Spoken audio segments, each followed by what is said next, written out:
Maybe India is a consensus trade, but India is not a consensus trade for foreigners.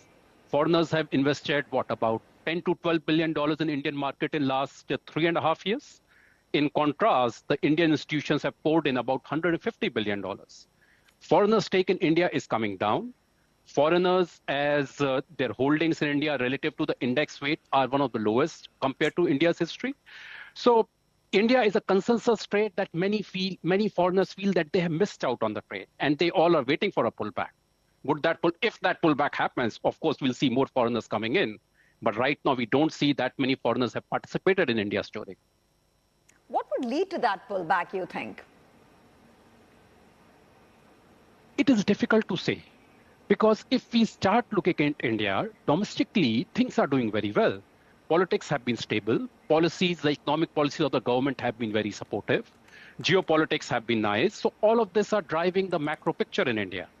RBI has been very, very conservative bank. They have kept rates high, and they have led to very stable currency and inflation regime, which again is very good.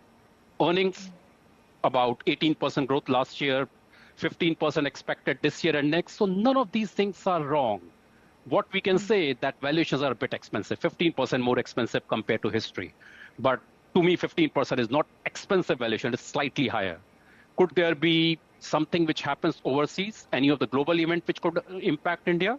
A hard landing in US, for example, a sudden spurt in crude prices, or anything on geopolitics which significantly impacts India? Those are the things which could bring the country down, or which could bring the market down, to be more correct.